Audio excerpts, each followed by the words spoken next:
জি, আলহামদুলিল্লাহ।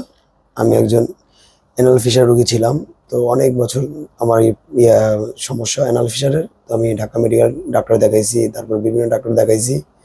দেখানোর পরে তারা একটাই রিপোর্ট দিত যে এটাকে করতে হবে। 2 ডিগ্রি আমার অ্যানাল ফিশার। তো এটা অপারেশন ছাড়া কোনো উপায় নেই।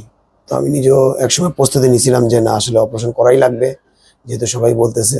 এমন এমন অবস্থায় হয়ে গেছিলাম যে অপারেশন আজকেই করাবো এরকম। তো পরে আমি ডাক্তার মোস্তাক আহমেদ বিন হোসেন সাহেবের ঠিকানা পেলাম।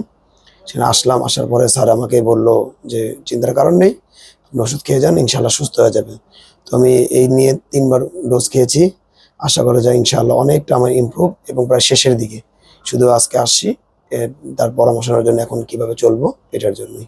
তো আমি খুব খুশি এবং আল্লাহ তাআলার দরবারে লাখো কোটি শুকরিয়া এবং স্যারকেও ধন্যবাদ যে স্যার অনেক আমার জন্য চেষ্টা করছে এবং আমার জন্য দোয়াও করছে। আলহামদুলিল্লাহ এখন পুরোপুরি আমি মোটামুটি সুস্থ।